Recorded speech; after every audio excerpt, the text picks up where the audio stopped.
nação santista, como vocês estão? O Santos estressou vocês hoje? Hoje não. Meu nome é Gabriel Zupo, do canal Sincero Santos. Não se esqueçam de se inscrever no canal, curtir e compartilhar o vídeo e ativar o sininho. E para você que tem Instagram, seguir a página do canal, Sincero Santos. Lembrando que lá eu tenho duas parcerias, com a página Torcida Alvinegra e também com a Bruna Novaes, Sereia Pistola. Bom, gente, o tema de hoje é com base a informação que a Gabriela Brino trouxe no fim de semana na UOL Sports, que o Santos tem 8 jogadores em término de contrato e planeja dispensar 5 desses 8 jogadores em fim de contrato. Bom, então aqui eu vou falar caso por caso desses 8 jogadores. Tem alguns que eu vou ser um pouco mais específico e tem outros que eu não preciso me alongar tanto. Bom, o primeiro caso é do volante Alisson, que voltou para o Santos esse ano e teve uma lesão grave no joelho e está no departamento médico. Bom, o caso do Alisson, gente, eu vou falar uma coisa: o Santos não deve dispensar ele. Não estou falando por questão técnica, é por causa de uma lei que tem na CBF. O Alisson teve a lesão no joelho, como eu já falei aqui, e o Santos não pode deixar um jogador sem contrato, não estando 100% fisicamente. Então, segundo essa lei da CBF, essa regra, o Santos tem que pelo menos renovar com o jogador até o tratamento dele estar terminado. Assim que terminar o tratamento e o jogador estiver 100%, aí o Santos pode conversar um novo contrato e falar de um futuro para o jogador. No momento, como o jogador está machucado, o Santos vai ser obrigado a renovar. Vai depender da situação dele, se vai ter que renovar por mais 3 meses e ver como ele se sai nesses 3 meses, se vai ter que renovar por mais 6. Então, o caso do Alisson vai depender da recuperação dele na lesão que ele teve no joelho. Bom, os próximos dois casos aqui que eu quero falar para você são dois casos iguais, que é tanto do Júnior Caissara como do Maxi Silveira. Eles vieram com contratos até o fim do ano, com uma possibilidade de renovação. Isso vai depender da atuação dos dois jogadores. O Maxi Silveira, eu já falei aqui algumas vezes que ele foi um pedido do Aguirre e ele é uma prova de uma falta de convicção da diretoria, porque deixou o Aguirre fazer um pedido, foi aprovado pelo coordenador de futebol, Alexandre Galo, e pela diretoria. E logo depois que o Maxi Silveira chegou, o Aguirre acabou sendo demitido. Então, ficou uma falta de convicção. E o jogador, até o momento, não entrou em campo com a camisa do Santos. Então, fica difícil avaliar. Então, provavelmente, até esse momento, o jogador não deve ficar para 2024. Já o Caissara teve duas atuações, só que foram duas atuações apagadas. Não estou falando que o Caissara é limitado. Estou falando que o jogador vem de 8 meses de lesão, voltou a atuar somente agora com a camisa do Santos, estava parado treinando com o personal, não estava treinando nem em clube.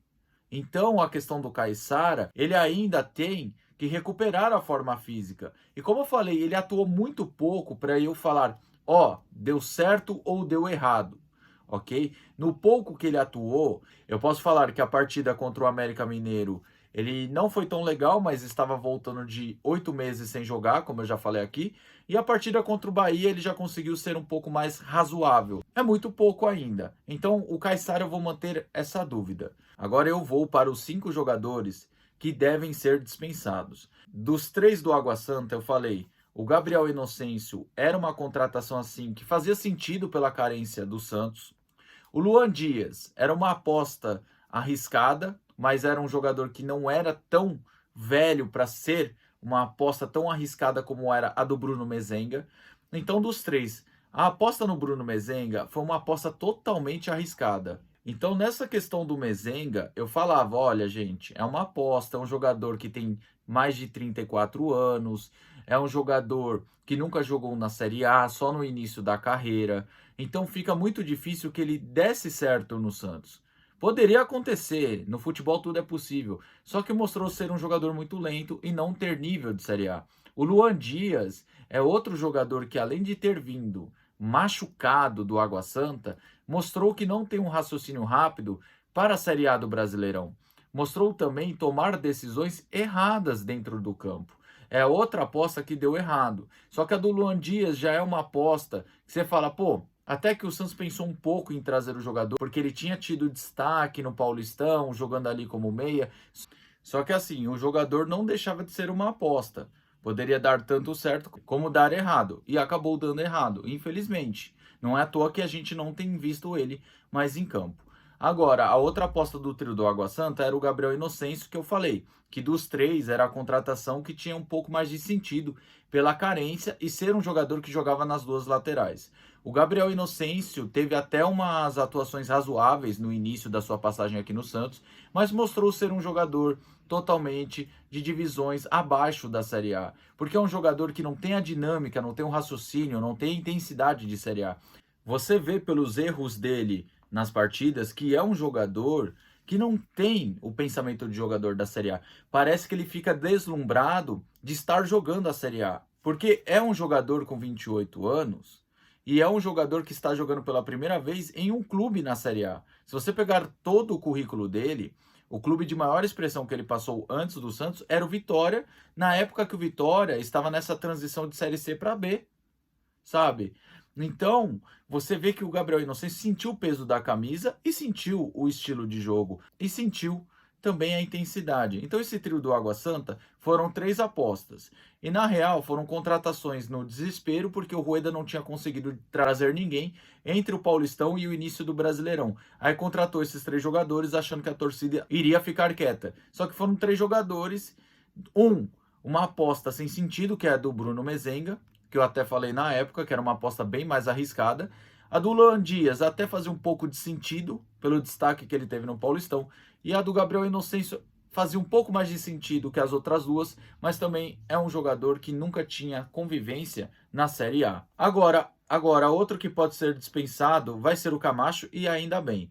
Bom, o Camacho, já falei aqui, o jogo dele é muito burocrático, nada contra a pessoa Camacho, mas é que eu falei, é muito toque lateral, muito toque para trás. O Camacho, gente, não dá. E quando entra, é um jogador que está entrando fora da intensidade. Parece que ele entra lento, sabe? Como eu já falei aqui, o Camacho em 2021 me surpreendeu até de uma forma positiva. Só que 2022 e 2023 do Camacho, ele voltou a ser o Camacho do rival de Itaquera, o Camacho do Atlético Paranaense, que é um jogador para, no máximo, elenco de times medianos. O Camacho, respeito o que ele fez em 2021, respeito aquela partida que ele fez contra o Grêmio, aquela imagem dele comemorando. Mas não dá, cara. A renovação dele ano passado já resultou em uma revolta. Agora que está acabando o contrato dele, tomara que acabe e ele siga sua carreira feliz, só que não no Santos, ok? Porque ele é um cara que já está com a imagem desgastada com a torcida, toda vez que ele entra, a torcida já entra em desespero e eu sou um desses torcedores. E a última coisa que eu posso falar é que o Santos não pode nem cogitar em renovar de novo o contrato dele, tem que deixar ele seguir o seu caminho. Bom, e o último é o Renier. Bom, o Renier vai ser a primeira vez que eu vou falar aqui.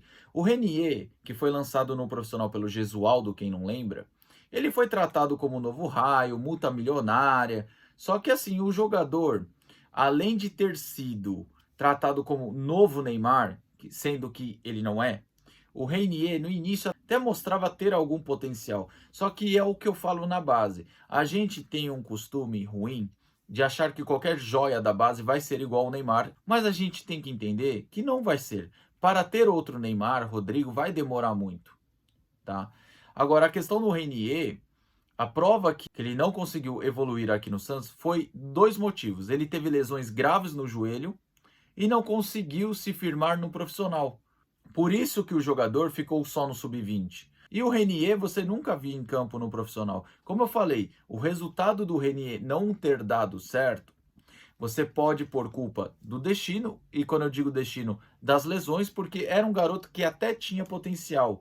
Não para ser o Neymar, não para ser um Ganso, não para ser um Rodrigo, mas tinha até um potencial. Só que assim, veio as lesões, querendo ou não, foram lesões gravíssimas no joelho, que fizeram com que o jogador caísse de rendimento e ficasse só no sub-20. Então a questão do Renier, até achava que ele tinha o potencial, só que as lesões atrapalharam e o Santos não deve renovar com ele e ele deve ser dispensado. É uma pena, porque como eu falei, a culpa não é só dele, e sim também do destino por conta das suas lesões. Bom, gente, então o vídeo é esse aí.